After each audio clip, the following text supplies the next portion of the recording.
Chapter 1. The Turn of the Century.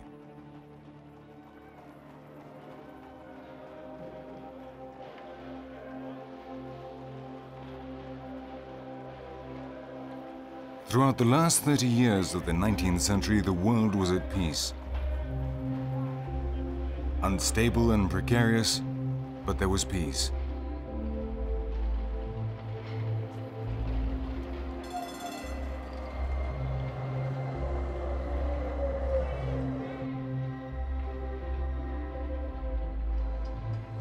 Conflicts were solved quickly, and no battle campaign lasted more than 2 years, nor did these have an adverse effect on political and economic development.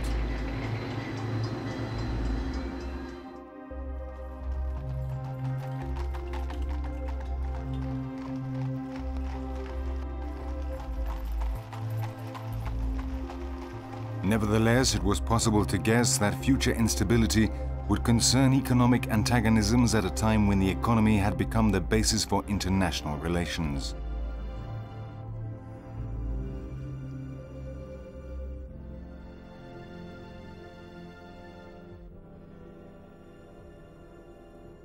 To this was added colonial friction and a political and military system which had been unheard of since then: armed peace.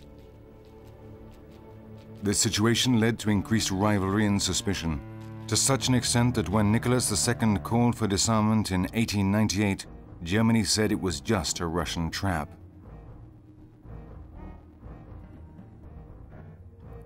Ultranationalism contributed to European imbalance at the end of the 19th century. Russia spoke of a pan-Slavic movement, Germany of a pan-Germanic movement, of Germanizing Lorraine, the region of France partly ceded to Germany in 1871, which was to be the seed of future discord. In Italy, a new concept was in vogue: irredentismo. Meanwhile, the Balkan states were trying to get organized. The growth of nationalist feeling made problems more acute, leading to an explosion in the 20th century. Central Europe was about to reach boiling point due to the anti-Slav policy of Austro-Hungary and Bohemia. National pride, chauvinism, soon became noticeable. The press contributed to whipping up feeling. Nationalism was defended from paper trenches with an arsenal of words which exaggerated the good actions of the home nation and ridiculed others, thus leading to a rise in temperature. Moreover, the desire to conquer new markets, typical of economic imperialism, led to unrest, and by the end of the 19th century, all the nations wanted the same thing: to place their products in the undeveloped nations and gain access to their raw materials. Western politics were imbued with a sense of superiority towards the rest of the world. The desire to control territory was a result of an excessive interest in forming empires. Commercial and economic interests demanded this at a time in history when Europe was a backyard in comparison with the immensity of Africa and Asia. The opening of the Suez Canal and the discoveries in Africa led to Britain seizing Alexandria and Cairo in 1882 after a number of cynically planned incidents. Egypt came under British domination, as did Sudan in 1885. Nigeria was colonized, and soon Uganda and the Zanzibar coast, the Cape Colony and the countries of the Zambezi as far as Lake Tanganyika. Britain took over the richest lands from Egypt to South Africa in a wide band broken only by the Belgian Congo and German East Africa. In 1881, the Boer rebelled against the British in the Transvaal. William E. Gladstone, the Prime Minister, freed the rebels, shocking the British upper classes, which had a low opinion of Gladstone, who wished to extend suffrage, give home rule to Ireland, democratize education and the administration, and give independence to some colonies. The colonies were an external sign of power. The French Third Republic, with politicians like Jules Ferry, built up a French empire from 1880 onwards. It completed the occupation of Indochina, taking Tonkin in 1885 and integrating the territory of Laos in this colony after annexing Burma in 1888. In 1885, Jules Ferry, the French Foreign Secretary, explained the situation to the Congress of Deputies. "Gentlemen, a colony is a market." In Africa, the French imposed a protectorate on Algeria and Tunisia in 1881. After the conquest of the desert, it extended its control over Senegal, Western Sudan in 1894, and Madagascar. In 1882, it conquered the Kingdom of Dahomey and the Gulf of Guinea and Gabon, Chad, a large part of Morocco, Mauritania and territories in the heart of Africa, and on its Atlantic coast, fell into French hands. Portugal also did well due to its traditional alliance with Britain. It consolidated its control of Angola, Mozambique, and a part of Guinea near the river Gambia. Germany arrived late for the share-out, but its colonial empire was a large one. Italy was happy to have the desert of Libya and far of Somalia. Spanish rights over the 10th part of Morocco, a part of the Sahara, and some jungle land in Equatorial Guinea were acknowledged. In 1897, coinciding with Queen Victoria's Jubilee as she was celebrating her 60th anniversary on the throne, India suffered a terrible plague. British colonialism was noted for its rapacity and racism. No one wished to be left behind in the race. The United States seized the Hawaiian Islands in 1893. That same year, Britain requested the mediation of the United States with Venezuela over Guyana, but Cleveland reminded Queen Victoria of the Monroe Doctrine of America for the Americans, meaning America is ours.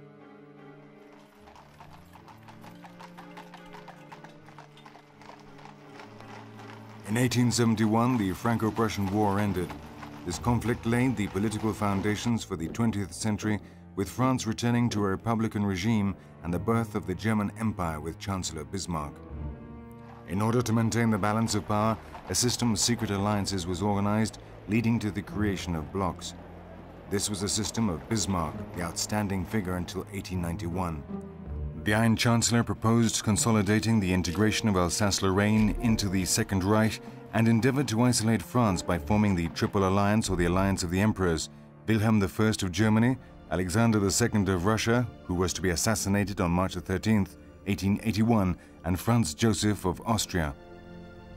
Fear of becoming isolated forced Germany to pact with Austria to protect itself from Russia and from France. Everyone felt threatened. The secret alliances and the exacerbated nationalism destabilized political life in the 20th century. The change of generation at the end of the century made the differences more acute and aggravated the problems. In 1890, Bismarck left politics together with the men who had forged the unity of Germany. They were replaced in power by an ambitious generation who wanted German world hegemony under Wilhelm II. International antagonistic feeling was such that one little spark might set off an immense conflagration. Thus, a number of small local wars were fought at the end of the century. In the Far East, the war broke out between China and Japan after a popular uprising in Korea when its sovereign asked China and Japan for help. In July 1894, Japan sent troops, but instead of helping the sovereign, they overthrew him and forced his successor to declare war on China. The Japanese defeated the Chinese at Pyongyang, crossed the river Yalu, and occupied Port Arthur. Peking and Tokyo signed the Treaty of Shimonoseki in April 1895 and ceded Formosa and the Port Arthur Peninsula. Russia, aided by its Western allies, forced Japan to abandon Port Arthur. This was the start of the Russian occupation of Manchuria in 1900. Small wars broke out, but they were still wars and involved violence. While the Italians insisted in their attempts to conquer Ethiopia, defended by King Menelik, another conflict with unforeseeable repercussions was about to break out when George I of Greece supported the Anti-Turkish Uprising in February 1897. That same year in Spain, Antonio Cánovas, the president of the government, was assassinated. The war with the United States after the sinking of the Maine in the Bay of Havana ended the hopes of the period of the Restoration. The century ended with the assassination of Umberto I of Italy and the succession to the throne of Victor Emmanuel III. The years from the middle of the 19th century to the start of the 20th century were vital. In that short period of time, the world changed.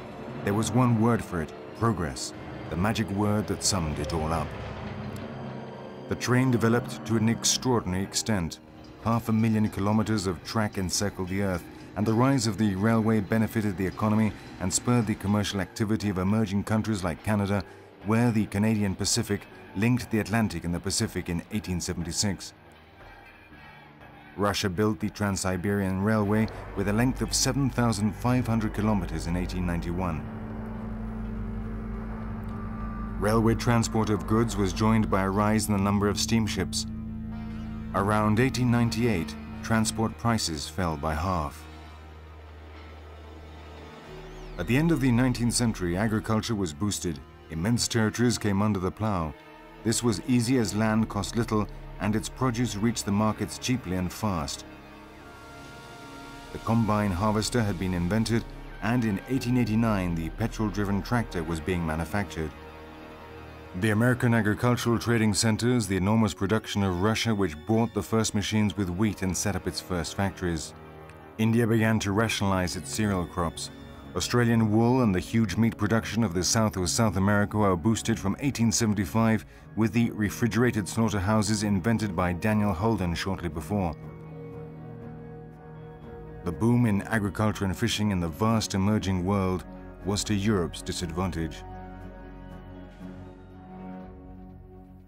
In 1890, Britain was self-sufficient in wheat, but in 1900 it was importing 60% of its cereals. Similar trends were occurring in Germany and other European countries due to the abandonment of the countryside and migration to the cities, where the factories required workers at a time when there was much immigration to the United States, Canada, Australia, Argentina, and Brazil. It is extremely important for understanding the history of the 20th century to know that Germany became the major European industrial power. It doubled Britain's production of coal and produced 5 times more iron and steel. It was the motor of Europe. France also accelerated its industrial machine. In 1890, it used 864,000 horsepower of steam, and in 1898, it was consuming 1 million more. The rise of the railway, which had to supply huge amounts of cast iron and steel, brought with it the steel industry. At the end of 1890, the world iron production was 27 million tons, and in 1899 it had doubled. The same happened with steel, which resulted in a second industrial revolution in 1890. New industries arose based on the combustion engine, electricity, and chemistry. Nothing would ever be the same again. Industrial and economic colonization began. A monetary economy which encouraged loans was created. Great financial institutions made banking fashionable, and big businesses got used to turning to the banks for help. In 1985, the world economy changed.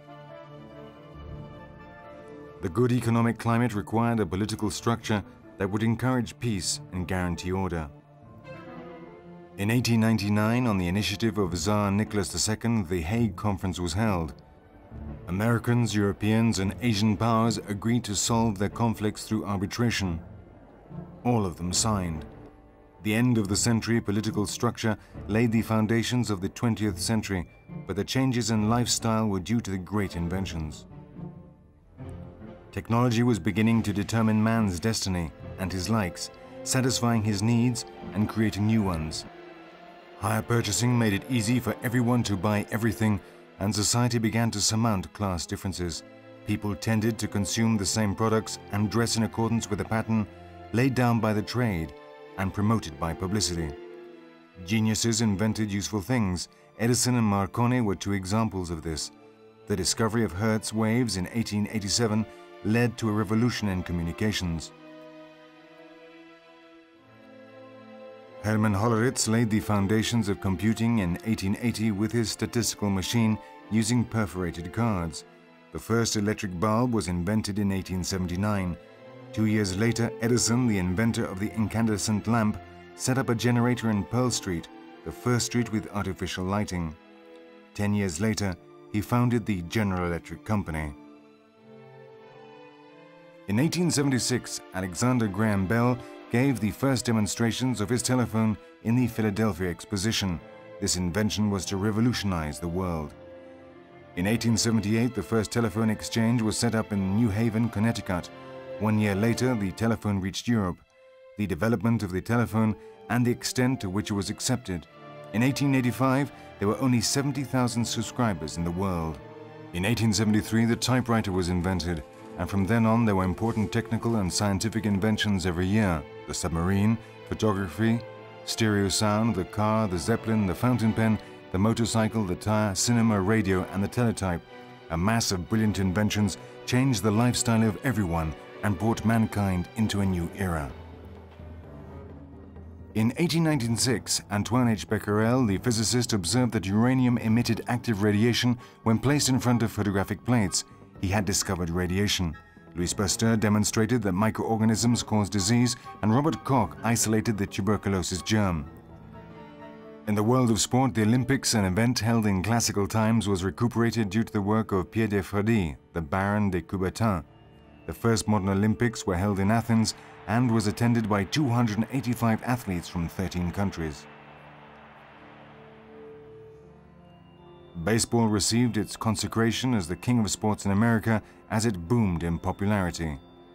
Tennis started to attract the ladies. In 1884, Maud Watson won the first Wimbledon championship. In the world of boxing, there was an extraordinary bout between Andy Bowen and Jack Burke one April afternoon in New Orleans. The fight lasted 7 hours, and both boxers ended up in a bad way. However, cinema was the sensation of the times. Thomas Alva Edison was the first to print film, although the first public showings were the work of Louis Lumière with a device he called the cinematograph, worked by a handle which passed 16 stills per second. On the 28th of December 1894, there were 33 spectators waiting at the doors of the Grand Café to see the first projection, but it was to have a tremendous impact. The cinema began with candid films 3 minutes long, such as children quarreling, the workers leaving the Lumière factory, the arrival of the train in the station. The subject did not matter. What mattered was that this invention eternalized man's actions, recording his life. Young Georges Méliès was enchanted by the first projection of the brothers Lumière. He asked them to sell him one of their machines, but they would not.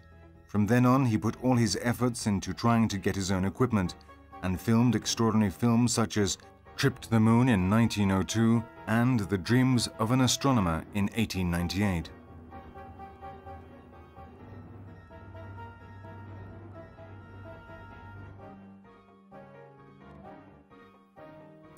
Painting took on a social coloring. Claude Monet, the pioneer of Impressionism, went to and fro painting landscapes. Degas painted horse races and dances. Renoir captured the passing, vibrant impression of the fleeting moment. Impressionism was followed by the Neo-Impressionism of Seurat, Van Gogh, the Dutchman who died in a delirium of light and color, and Toulouse-Lautrec. It was a very special time with Impressionists living with symbolists such as Cézanne and Gauguin. In 1889 in Europe, Gustave Eiffel built his graceful tower, an astonishing metallic construction requiring 1 million rivets for a structure weighing 10,000 tons and rising to 312 meters over Paris. From 1892, architecture was booming due to materials such as reinforced concrete, fire-resistant at a time when people were terrified of fire. From 1888 on, prefabricated panels lightened the weight of walls. The Barcelona Universal Exposition was inaugurated by Queen Maria Cristina in 1888 and showed the world the drive and vitality of Spanish life. 1 year later, the Universal Exposition of Paris was inaugurated. The American hemisphere was in the process of formation throughout the second half of the 19th century. Between 1870 and the start of the 20th century, 15 new states were constituted. In less than 30 years, the population doubled, reaching 75 million.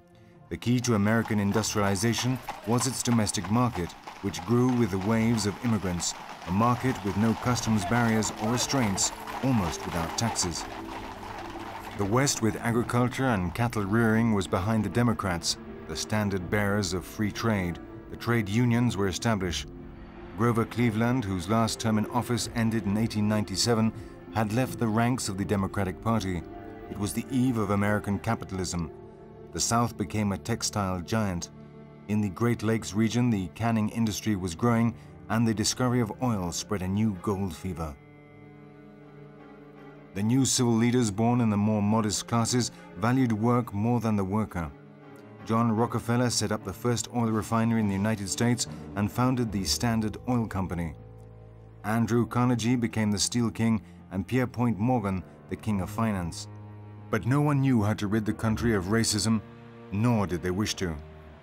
In 1882, the immigration of poor people and coloreds was limited, putting them on the same footing as the diseased and criminals. In South America, stability improved after 1880, after the crisis following independence. A new way of thinking based on the exploitation of resources and exporting made progress possible. Democracy was established in some countries, but totalitarian regimes were about to arise. Mexico, Chile, Brazil, and Argentina were among the most advanced countries. Work began on a gigantic project, even more ambitious than Suez in 1882, the excavation of the Panama Canal, under the direction of Ferdinand de Lesseps. In the social area, the foundations of the 20th century were laid between 1870 and 1900. The workers became aware of their strength, and the trade unions demonstrated their importance. Karl Marx, who died in 1883, had published works dealing with subjects such as added value, salaries, prices, before publishing Das Kapital on the eve of the economic depression, which was a feature of the end of the century. Everything became difficult and complex. Politics had to take a new dimension into account. The proletariat, which had become aware of its power to overthrow governments and policies.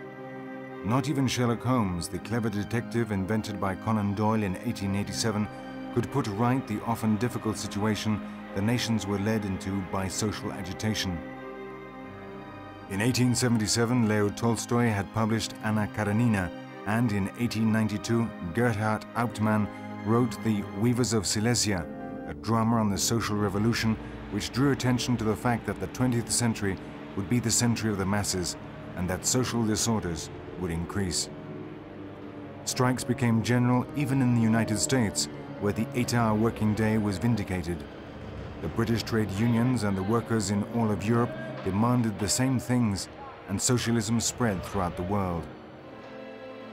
The church, which Marx proposed should disappear, rose to the occasion. Leo IX, the workers' pope, showed he had a social frame of mind in his encyclicals. His long, lucid pontificate covered the last quarter of the 19th century and became a sterile struggle to recuperate the papal states lost by his predecessor, Pius IX. However, he was able to re-establish the relations between the modern states and the papacy. Monetary stability, the fall in prices, the improvement in the standard of living, the chance to immigrate, and bright industrial prospects made the final years of the 19th century boom years, although the seeds of discord had been sown and were watered by territorial ambitions, economic rivalry, and the struggle for markets. But prosperity was somewhat fictitious. The middle classes lived well at the expense of the lower classes. Industrial development favored the capitalists, the businessmen, and the shareholders. The concentration of industry led to massification in the suburbs. The worker despised the rich kids and the owners while he dreamed of revolution. Was the 19th century ending or the 20th century beginning? How could one know if the horizon was brightening with the first light of dawn or the dying light of the evening?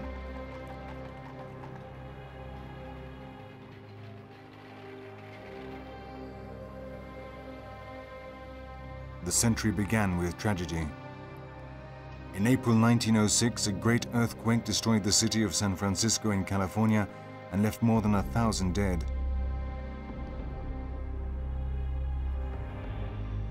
It was a terrible omen for the start of the century.